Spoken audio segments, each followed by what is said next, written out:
Attorney Busantog, ikaw muna ang magbigay ng ganitong reaksyon sa napaka-solid na reklamo ni Governor Hubahib kung paano ang charter change, yung peke na People's Initiative na bogus, ay ginamitan ng mga peke na ayudang ginamit sa pagkakapirahan at panluloko sa tao sa Davao del Norte.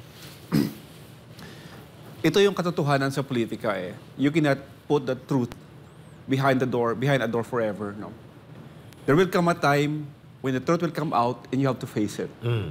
And then, the utility of the AIX, the TUPAD program in order to further political interest, ito na lumalabas. Kasi hindi mo naman pwedeng sabihin na lahat ng governor, lahat ng congressman, lahat ng mayor, kaya mong busulan. Or maging kasabwat mo sa pangungurakot. Yes. There will be people of principle. Yeah. Okay? There will be people of principle who will say, I will not want to be a part of it. Yes. I will listen to the sentiments of my people at yung mga constituent ko na kumuha ng 5,000, pumirma ng 5,000 at kinuha na ng 4,000, naiwan sa kanilang 1,000.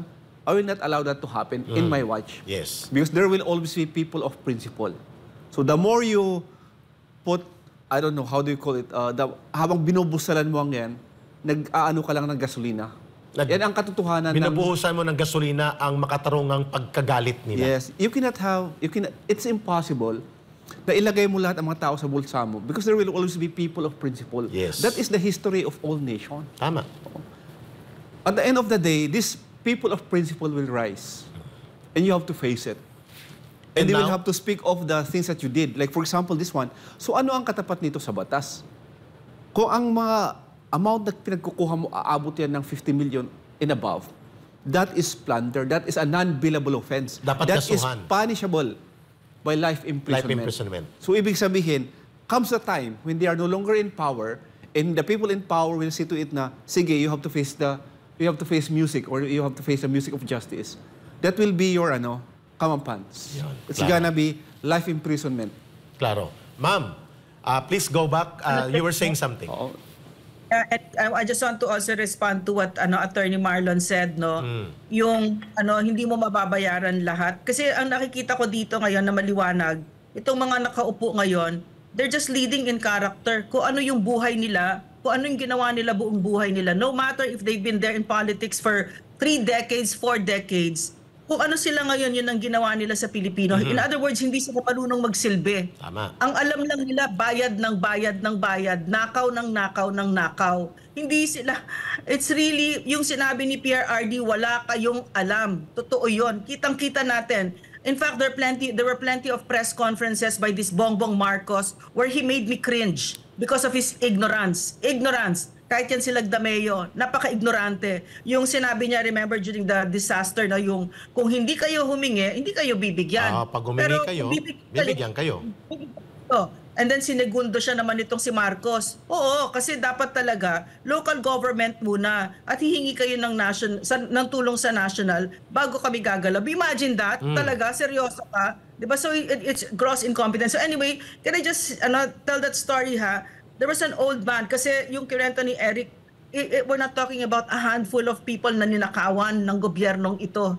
Hindi sila handful. We're talking about droves, thousands upon thousands na there was an old man, binigyan siya ng 10,000. Yes. No, sa AIC.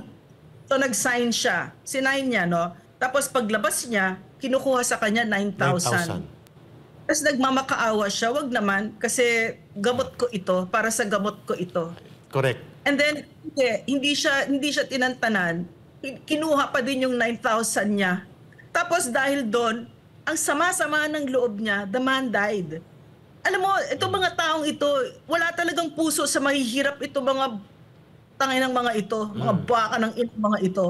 Imagine to be able to do that, 'di ba? To be able to do that to a poor person na hawak na niya yung pera at para sa gamot niya. Anong klase kang tao, 'di ba, na kaya mong gawin 'yan? Yes. And we're not talking about 1 or 2 or 3. We're talking about droves. They did it to the poorest of the poor. Kasi pagpunta kang AIX, ibig sabihin talaga mahirap ka. No, so kahit yung pang tuition kinuha yung 5,000 na parang scholarship ko, no, 4,000 binabawas. Magsa-sign lang sila para merong liquidation, 'di ba? Pero kayang-kaya nilang gawin, and this is happening all over the country right now. Exactly. And ma'am, to think that hindi lang AX ang pinalusot. Mayroon pang AKAP, attorney, na 27 billion pesos na itinago sa DSWD that only the Office of the Speaker of the House can approve the releasal.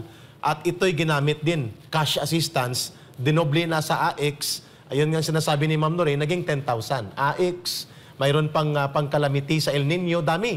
Pero, ang totoo, ginamit siya bilang gatasan, ginamit siya sa pagnanakaw ng pondo ng bayan, at lumalabas na yung hold-upper at kawatan sa gobyerno, siya pa ang dapat pasalamatan ng mamamayan sapagkat nagbigay pa siya ng abono.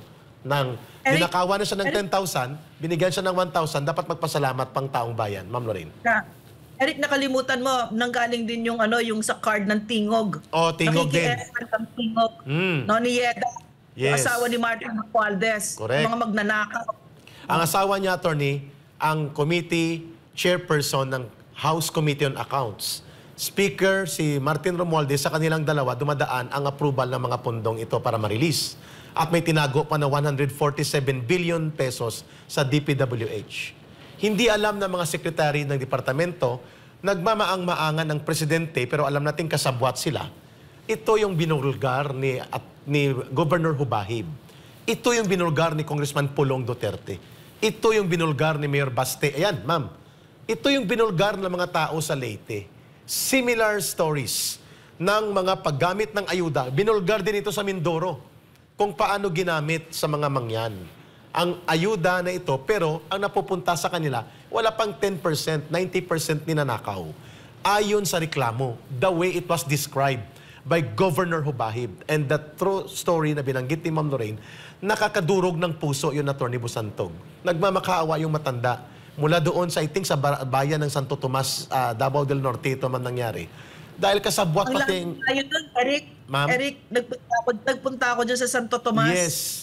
Ang layo niyan. Correct. Isa na yan siguro sa pinakamalayong naakyat ko, bundok yan. Ang layo. So, bumiyahe yung matandang yan ng malayo. Nakita nyo ba yung ginagawa sa mahihirap? Hindi nila naiintindihan ang kahirapan. Hindi nila naiintindihan.